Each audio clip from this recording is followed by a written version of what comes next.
Pada waktu saya jalan menuju gereja tadi pagi,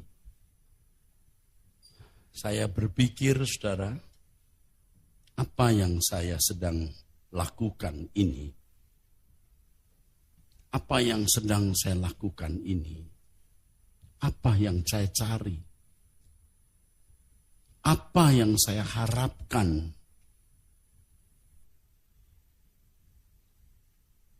Tentu saja Bapak Ibu saudara sekalian, setelah melewati perjalanan cukup panjang dengan usia 65 tahun yang 2/3 lebih usia saya habis ada dalam kegiatan pelayanan gereja.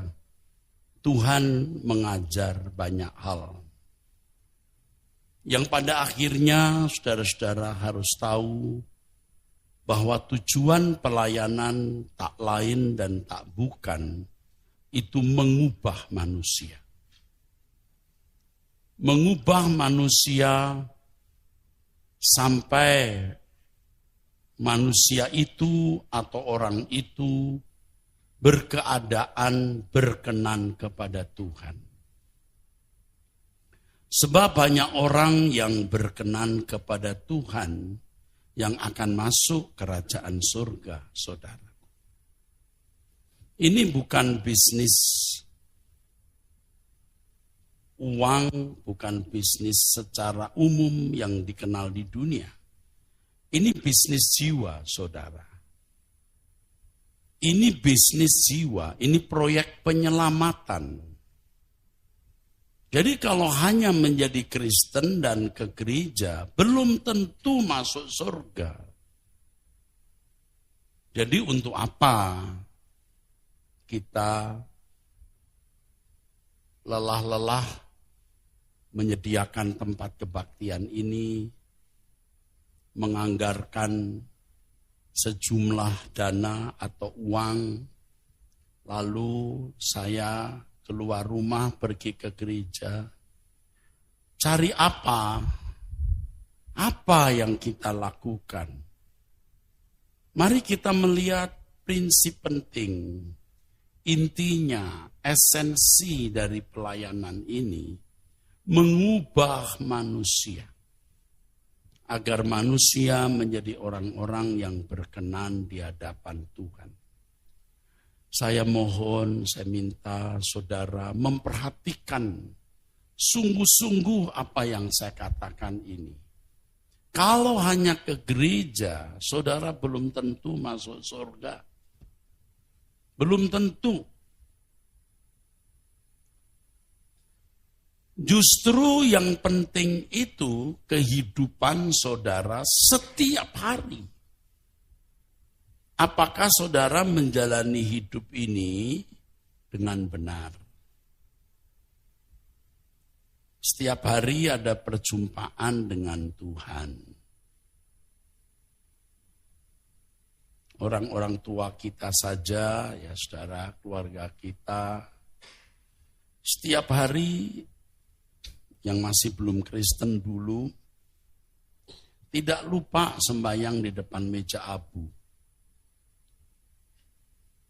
Saya punya teman yang sangat dekat, yang sering pergi bersama.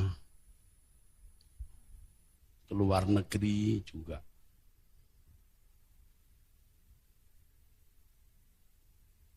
Dia setiap malam itu kui kepada Tien di surga.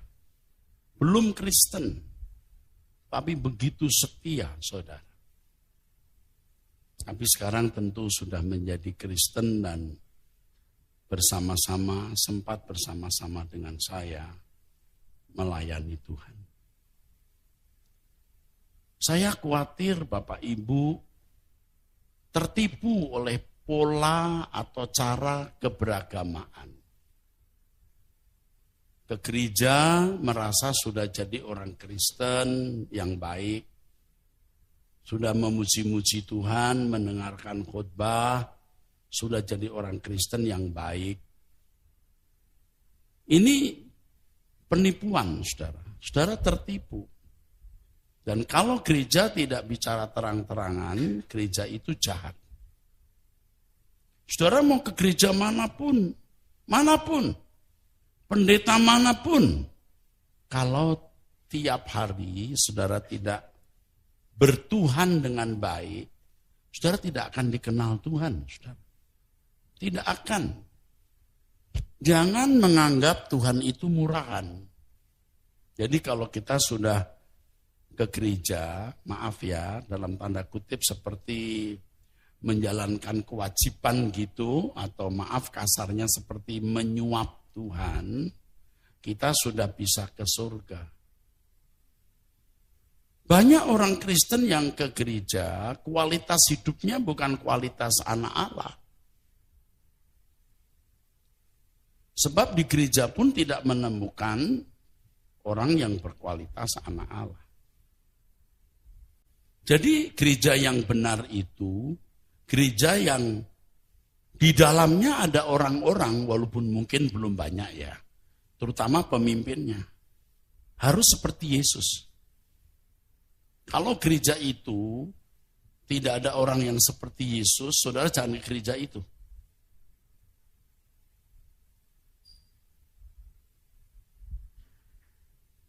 Ini saya kemukakan bukan hanya di sini. Dan itu menantang saya sendiri. Itu menjebak saya sendiri jadi bumerang, saudara. Tadi waktu nyanyi menyenangkanmu kan saya sempat berhenti, saudara. Kalau tidak tahan air mata bisa nangis. Saya berkata, Tuhan, kalau jemaat saja diajak menyenangkan Engkau. Kalau sampai saya tidak, terkutuk saya ini. Bohong. Terkutuk saya. Ya, saya tidak sempurna, saudara. Tapi saya mau sempurna. Ya nanti di pengadilan kita lihatlah. Kita bisa banyak bicara, tapi kan kenyataan hidup seseorang tidak ada yang tahu. Mengapa sering saya berkata nanti tunggu saja di pengadilan. Ya karena disitulah kebenaran baru benar-benar terbuka, ya saudara. Di dunia ini kan merah dikatai kuning, kuning dikatai hijau, itu saudara. Tapi di pengadilan Tuhan kan tidak ada yang tersembunyi. Apalagi Bapak Ibu yang nyumbang gereja, yang keluar uang, yang capek-capek untuk pelayanan ini.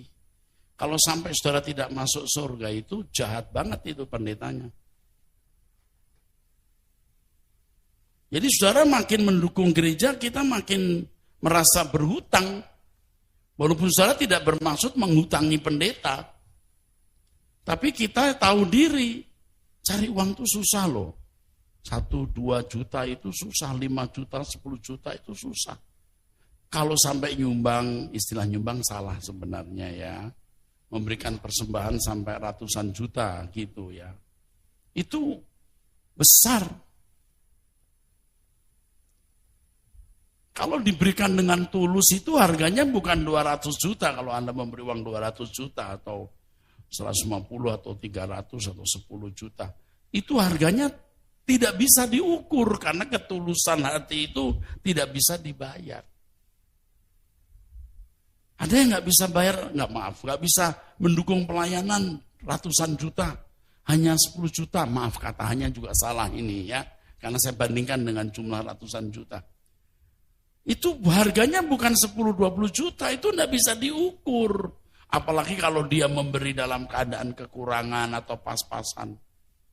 Itu kita harus hargai dengan penghargaan yang tidak diukur dengan jumlah rupiah. Ya, saudara-saudara, dan gereja ini harus berhutang. Berhutang. Apalagi kalau pendeta, maaf ya, ini tidak menunjuk siapa-siapa. Juga tidak menunjuk sahabat-sahabat ini, kan mereka tidak digaji dari gereja ini. Mereka juga bukan orang yang pakai uang saudara. Kecuali nanti bagaimana kebijakan saya sebagai gembala senior. Apalagi pendeta yang hidup dari gereja. Punya mobil, punya rumah, anak-anaknya studi. Kalau dia tidak berjuang jemaat masuk surga, tidak berjuang jemaat berubah, waduh saudara. Jahat sekali saudara. Wah, jahat sekali. Lebih baik tidak usah jadi pendeta dia.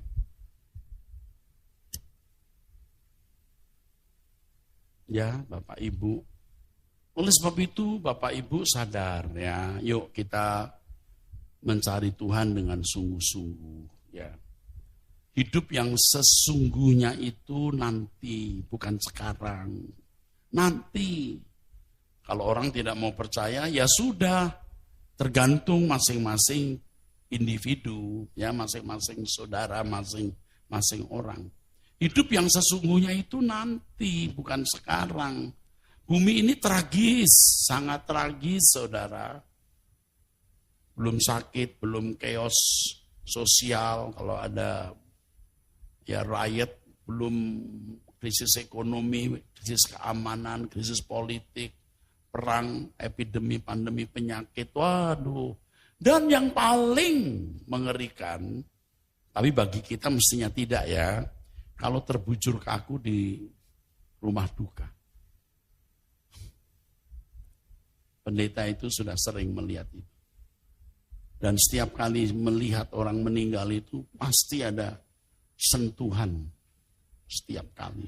Apalagi yang meninggal orang yang kita kenal. Wah, selalu ada getaran saudara. Apakah dia cantik, ganteng, kaya, terhormat, berpendidikan tinggi, terkenal. Begitu saja. Mengerikan, tapi orang tidak mikir. Kalau begini ini kan pada umumnya orang berpikir seperti nggak ada ujungnya gitu loh saudara. Ya. Baru-baru ini saya kebaktian di satu tempat saudara yang hadir orang-orang hebatnya secara ekonomi. Saya sampaikan bahwa kita ada di perjalanan waktu. Anda tidak tahu ujungnya. Kalau sudah sampai ujungnya selesai. Anda punya apapun selesai. Ya. Hidup ini bukan diukur dari panjangnya. Wah sudah usia 80 tahun hebat loh. Bukan dalamnya. Bagaimana you mengisi waktu hidupmu. Bukan berapa panjang. Kalau sudah umur tua, waduh bangga banget ya nyanyi happy birthday apa. Bukan panjangnya, dalamnya. Bagaimana kamu mengisi hari hidupmu. Nah sekarang kan masih punya nafas nih Bapak Ibu. Masih punya kesempatan buat berubah. Jangan sama seperti kemarin dong ya. Kita rubah cara hidup kita. Kalau saudara tanya saya, bagaimana ya Pak supaya hidup saya berubah? Sederhana tapi tidak mudah. Ubahlah rutinitas. Ubahlah rutinitas.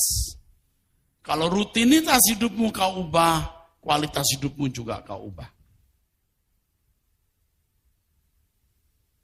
Jadi yang penting itu hidup keseharian saudara. Tentu Bapak Ibu briefing. Ini kan briefing namanya. Khotbah 50 menit, 1 jam ini kan just brief. Just brief, ini briefing. Briefing ini penting, kalau briefingnya salah ya pasti hidupnya salah. Briefingnya benar saja belum tentu hidupnya benar. Apalagi briefingnya salah. Saudara itu ada di gereja yang briefingnya terus ke arah langit baru, bumi baru. Kenapa sih Pak kita di sini nggak ngomongin bagaimana Tuhan memberkati dan lain-lain? Saudara sudah diberkati. Kalau enggak saudara nggak naik mobil ke sini. Kalaupun nggak naik mobil pribadi, saudara bisa naik kendaraan, Anda nggak jalan kaki. Saudara pakai baju juga bagus-bagus. Orang kafir tidak bertuhan pun juga bisa hidup kok. Kok begitu aja repot. Kerja baik-baik, diberkati. Dan ada di antara saudara juga orang-orang yang secara materi sukses. Mau ngomong apa? Masih mau ngomong tuh, jadi kepala bukan ekor. Itu di gereja-gereja begitu. Mau ngomong apa? Kasih persembahan. Nanti kamu akan dilipat gandakan. Itu menipu, saudara. Tuhan tidak mau ngajari kita memberi supaya dapat banyak. Lu kita kasih orang tua aja kita nggak mikir dikembaliin. Sama Tuhan masuk gitu.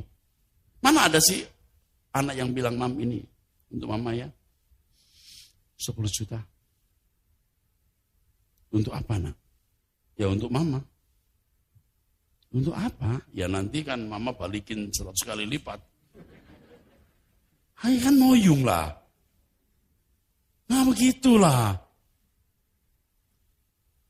Mam ini cuma buat makan malam ini doang karena mama mau kedatangan tamu. Saya sudah taruh uang di bank atas nama mama, mau pakai kapan aja bisa, kendaraanmu diganti-ganti. Untuk apa nak? Mam, kalau mama saya beliin 10 Mercy juga nggak cukup buat balas air susu mama.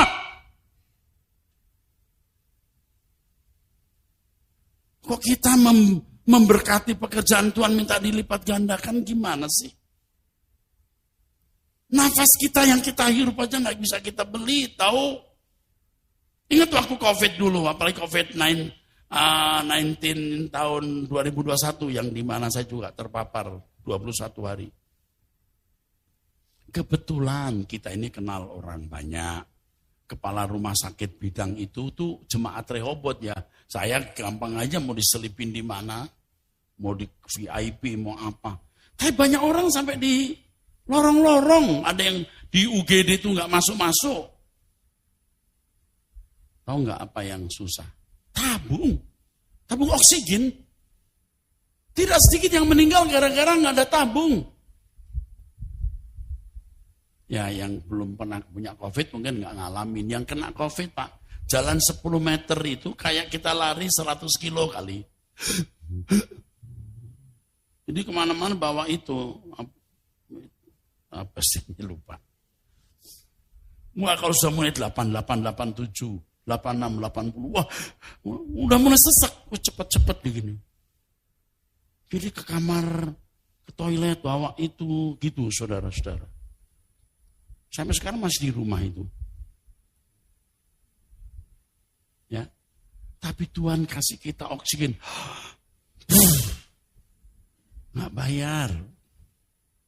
Masuk kita mau kasih persembahan, minta dikembalikan 30, 60, 100 kali ganda. Itu kan ayat firman Tuhan mengenai firman yang ditabur, berbuah. Bukan duit yang diberikan, berbuah. Aduh itu ngawur. Tapi kalau ngomong begini kan kita dikira nyerang kan. Padahal kita tuh nggak nyerang, nyalahin. Lu salah. Jangan gitu.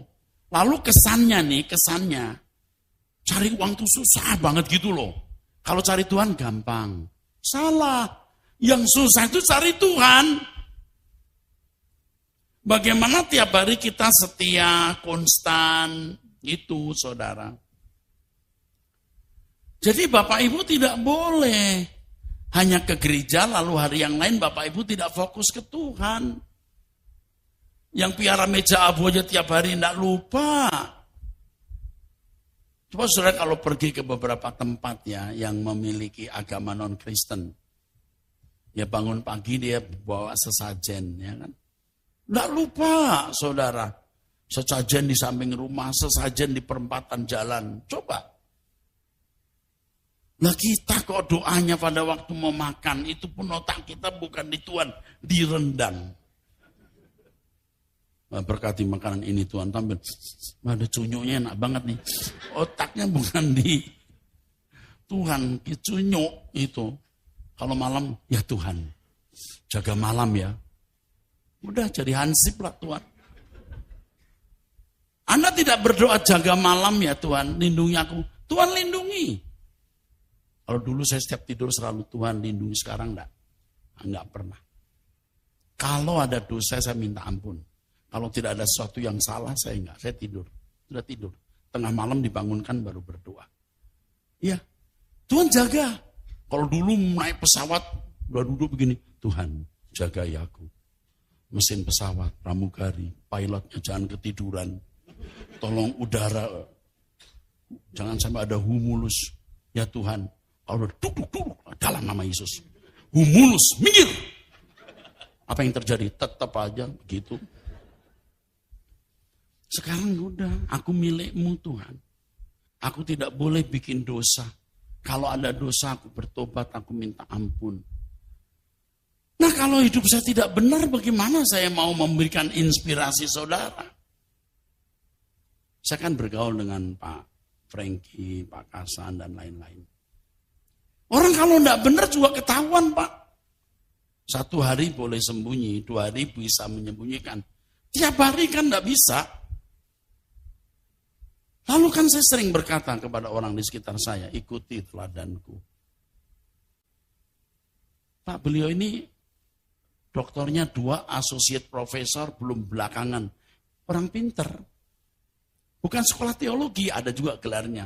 Tapi pendidikan umum. Manajemen pendidikan. Masuk bisa saya tipu, saudara. Dosen juga di universitas, salah satu universitas di sini. Di Jakarta.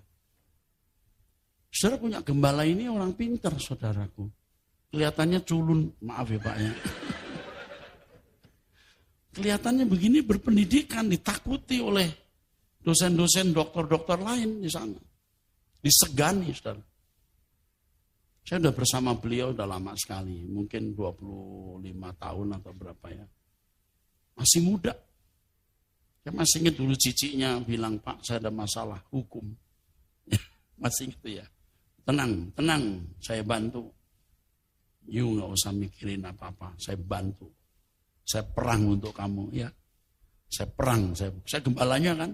Saya berdiri di depan kamu. Wah, adiknya sekarang jadi pendeta. Bapak Ibu, saudaraku sekalian. Kita harus sungguh-sungguh. Saya juga nggak sempurna, tapi saya mengkondisi diri saya untuk mesti benar ikuti teladanku, Pak. Nah kan di center terus tiap hari. Boleh. Nggak usah you center.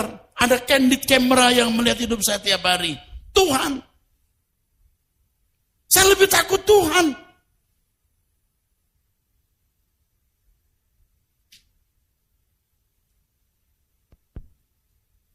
Saya dengan Pak Kyong di hotel.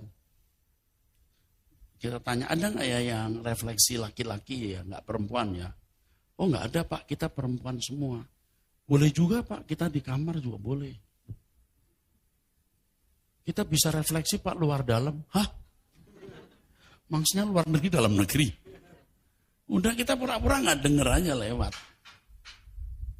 Kita takut bukan sama manusia, kita takut sama Tuhan. Aduh.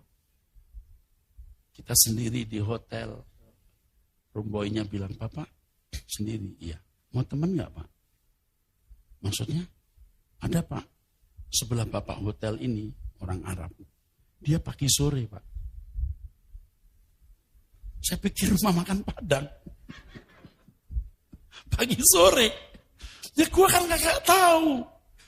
Maksudnya apa pagi sore? Gak ngerti kan kamu?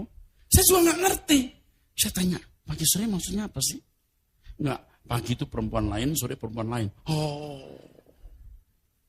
Pas saya lewat, pas dibuka pintunya. Tuh Tuhan kalau mau kasih saya pelajaran.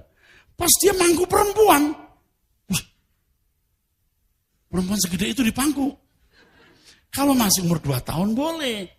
Pas lewat gini, saya tidak bermaksud. Ya, saya bilang, saya udah ada teman. Lu belum kenal aja teman gua. Tajir. Tuhan, saudara. Nanti hati-hati Bapak Ibu kalau di hotel ditelepon, halo, Bang, ya maksudnya. Abang ya, maksudnya. Nah, Abang, enggak, maksudnya siapa? Enggak, Abang siapa? Oh saya, maksudnya apa ini? Enggak Bang, Abang sendiri. Maksudnya? Enggak, mau kenalan aja. Lu belum lari ditengking loh. Udah gak ada urusan. Nah, kita ini cuma cerita-cerita aja biar ketawa sedikit. Cuman kesucian hidup harus diperjuangkan. Waktu kita tersinggung, bagaimana mengelola emosi. Waktu istri kita lagi uring-uringan, suami lagi uring-uringan, gimana kita meneduhkan. Itu bagian dari proses kehidupan dan sekolah kehidupan supaya kita menjadi orang-orang yang berkenan di hadapan Tuhan, saudara. Itu sekolahnya tiap hari di situ. Jadi sekolah hidup kita itu di situ, Bapak Ibu. Makanya saya sering berkata, ini saudara tolong deh lakukan. Aduh, lakukan saudara. Anda tahu nggak kalau punya suster jaga anak. Itu anak seringkali juga nakal nggak nurut. Suster yang tidak baik bisa pukul anak. Kamu, misalnya bosnya bilang gini, Nem, ini nanti harus habis ya makannya ya. Jangan lupa, dan jangan lupa minum obat yang ini harus diminum. Tapi anaknya gini, tutup mulut. Makan nggak habis, tutup mulut. Dikasih obat mau dipukulin tuh. Kalau suster yang baik, cari celah, ngajak ketawa-tawa, main-main baru. Nah, baru. Tapi suster yang nggak baik, bisa pukulin anak. Kesel. Saya suster saudara. Bisa kesel nggak ya? Disuruh tiap hari berdoa, nggak berdoa. Ya nggak apa-apa, saya sudah ngomong terus. Nanti di langit baru, bumi baru, saya bilang sama malaikat yang menjaga. Kat, gue udah bilang sama dia kagak mau nurut, Kat. Malaikatnya bilang, iya gue udah liatin dia males. Dia nonton drama Korea terus.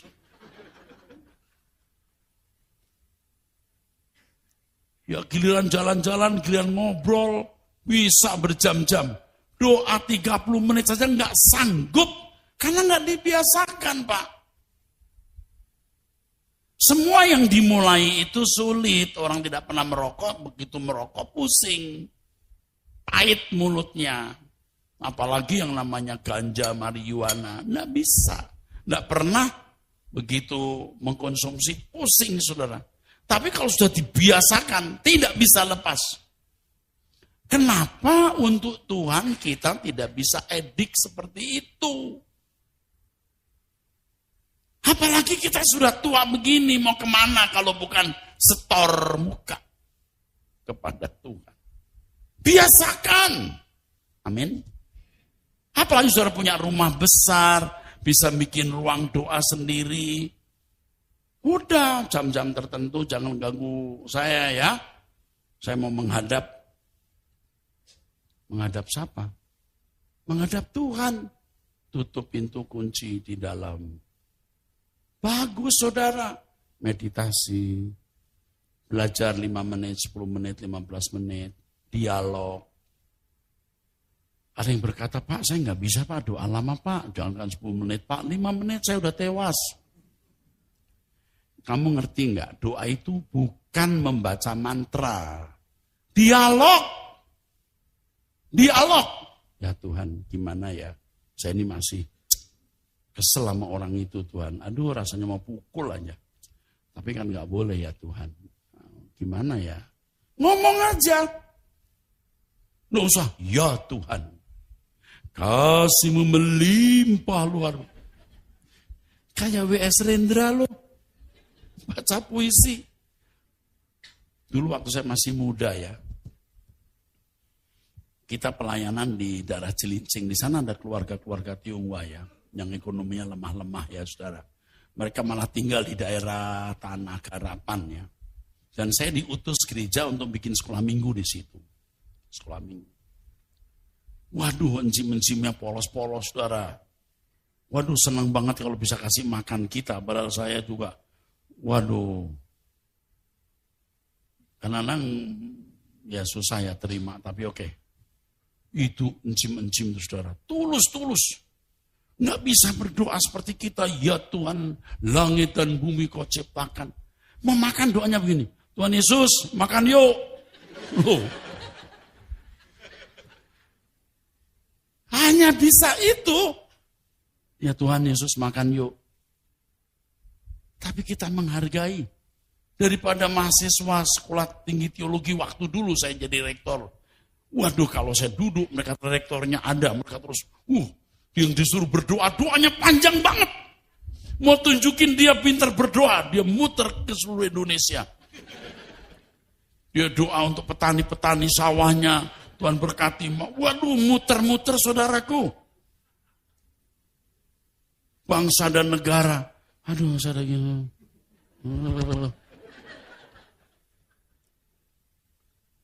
Bilangin besok lagi gak boleh begitu doanya.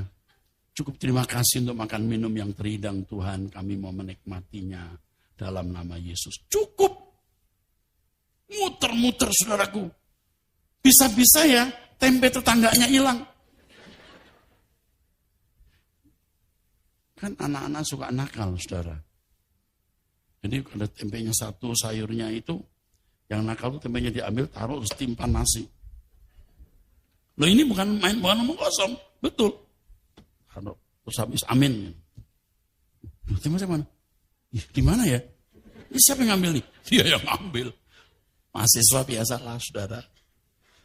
Doanya panjang sekali saudaraku. Sampai saya kesel gini, amin. Tapi kalau gitu kan gak sopan tuh. Muter-muter mau aktualisasi diri. Kalah masih enzim satu ini. Tuhan Yesus makan yuk. Wah. Saudara jangan ikut-ikutan ya. Jangan kata Pak Eras itu tulus. Nanti kalau disuruh berdoa. Soalnya silakan ibu doa. Ya Tuhan Yesus makan yuk. Ya ampun deh. Ntar ditanya gereja mana? Pak Eras. Kok doanya singkat banget? Ya Pak Eras ngajarinnya harus tulus. Tulus ya tulus tapi jangan bego gitu dong. Saudara doa, dialog tulus. Biasakan. Kalau orang berkata, saya gak bisa berdoa Pak. Lu ngomong sama babe lu. Ngomong. Gimana caranya? Yang ngomong, begitu juga. Jadi, ya Tuhan. Engkau sungguh baik Tuhan. Aku punya anak, istri, usahaku juga maju. Tapi ini masalah Tuhan. Bangunan itu izinnya belum keluar. Ngomong. Banyak hal yang bisa kau bicarakan. Ya tentu jangan bicara yang enggak. Tuhan, mie ayam di Taman Sari enak ya. Loh, waduh. Itu kan yang enggak perlu lah, saudaraku. Bapak Ibu, saudara ke gereja ini hari Minggu, itu di luar sana.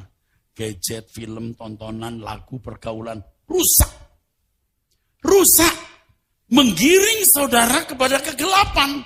Dan di luar sepengetahuan saudara, ada manuver kuasa gelap. Yang saudara pikir itu satu fenomena umum.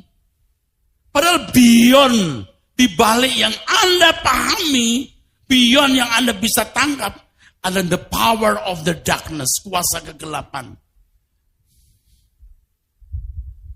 Pokoknya ya, setan itu pokoknya ABT, prinsipnya ABT, asal bukan Tuhan. You bikin apa saja asal tidak urusan sama Tuhan. Nah kita pikir ini kan urusan biasa yang lain juga lakukan. Tapi tidak membuat saudara menjadi dekat dengan Tuhan. Merusak cara berpikir, merusak kebiasaan yang mestinya kita bangun sebagai anggota keluarga kerajaan Allah. Jadi sebelum kita mati, kita masuk kerajaan surga. Habitat kita itu kan harus habitat anak-anak Allah. Seperti doa Tuhan Yesus. Di dalam Matius 6. Datanglah kerajaanmu. Jadilah kehendakmu di bumi seperti di surga. Pemerintahan Tuhan harus berlangsung dalam hidup saudara. Maka harus dirangsang atau distimulasi lewat doa. Bukan hanya mau tidur, Tuhan jaga. Setelah bangun tidur, terima kasih Tuhan sudah jagai. Itu kalau anak sekolah minggu itu pun di bawah 5 tahun. Kita harus sudah punya waktu meditasi, Bapak Ibu. Lakukan. Saudara akan punya pengalaman-pengalaman yang tidak pernah saudara bayangkan sebelumnya. Oh ternyata Tuhan itu hidup ya. Iya. Kalau sekarang ini banyak saudara yang ya percaya ada Tuhan. Tapi kalau misalnya di pesawat goyang-goyang Anda, wah, kalau mati gimana nih? Tuh. Tapi kalau saudara bergaul dengan Tuhan, menghadapi segala masalah, Tuhan pasti tolong. Kita dapat tempat ini juga sebenarnya serba mendadak, saudara. Tapi saya udah bilang ya, kepada pengurus, Tuhan pasti tolong. Tuhan pasti tolong. Pengalaman. Tuhan tidak pernah mempermalukan kita. Saya punya jurus namanya the last minute. The last minute. Menit terakhir. Seperti Musa membelah laut Kolsom itu the last minute, saudara. Wah, Al-Guyur siap membunuh mereka. Menit-menit terakhir baru Tuhan belah. Supaya kita tidak mencurigai Tuhan. Apalagi Bapak Ibu yang sudah punya pengalaman dengan Tuhan. Ya, saya berkata kepada pengurus, Tuhan pasti tolong. Entah bagaimana caranya, Tuhan tolong. Saya punya cerita tapi tidak disebutkan apa adanya ya saudara. Ketika kami harus pergi dari satu tempat, jemaat sudah 2.000. Kebaktian itu minimal 2.000. Minimal, bisa lebih ya. Bisa lebih. Lalu kebijaksanaan dari pemilik mall itu, kami harus pindah ke lantai atas. Di lantai atas itu gereja besar juga. Tapi kontraknya sudah mau habis dan dia minta saya menempati. Dan dia harus keluar. Ya saya nggak bisa lah ngusir orang. Jadi presiden buruk buat saya seumur hidup. Itu gedungnya udah bagus saudara ya. Jadi itu dibangun mereka, dibangun gereja itu. Sekarang saya tinggal menempati, mereka pergi. Itu iblis bilang, ambil aja, kamu kan pernah dijelekin sama gereja itu gitu. Wah ini saatnya balas dendam ini. Tapi saya sampaikan kepada pemilik langsung. Anak pemilik. Saya tidak bisa. Dari baik loh. Sampai akhirnya konflik gara-gara itu. Mall itu ulang tahun saja waktu potong kue. Saya ikut motong bersama dia.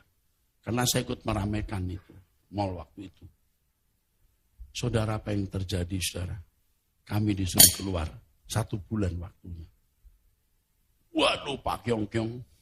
Dengan Pak Denny, cari tempat Balai Samudra, bisa minggu pertama, kedua enggak bisa, 3 bisa, 4 enggak bisa. Waduh, cari tempat. Mana bisa jemaat sudah ribuan. Cari tempat enggak ada. Ada mall di sebelah katanya. Tapi mall sebelah itu pemiliknya sama. Jadi samalah, kongsian atau apa. Dari sini enggak boleh pindah sana. Waduh.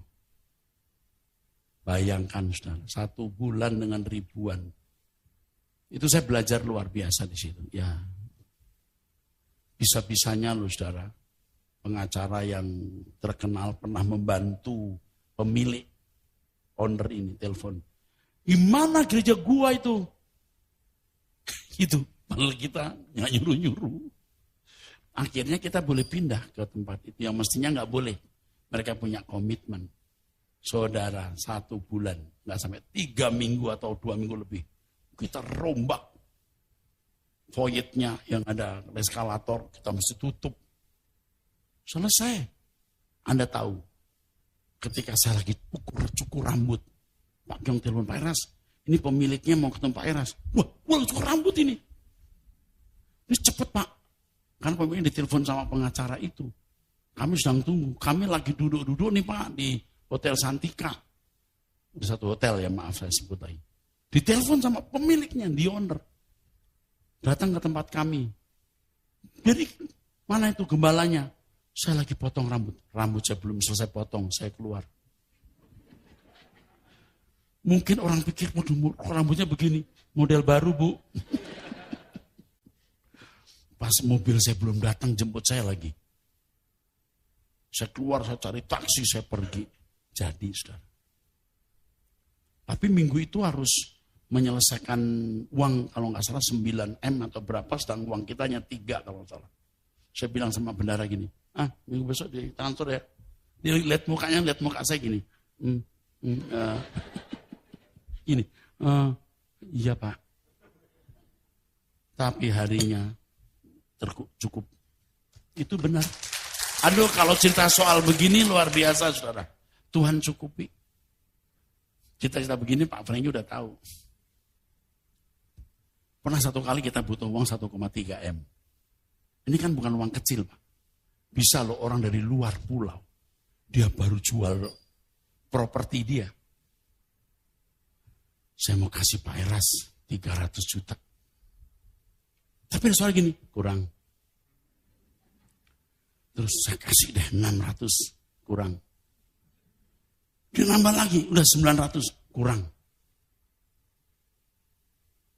1,3 deh. Ya, dia punya hati, punya suara. Ini benar. Ini saya ngomong ini jangan-jangan dia ikut dengar kesaksian. Ini di luar pulau, nggak di Jakarta. Bukan jemaat Rehoboth. Datang ke Arta Gading. Ketemulah sama Satpam Security. Saya mau ketemu Pak Eras. Udah janjian? Enggak. Wah nggak bisa Pak. Tapi ntar saya kasih tahu.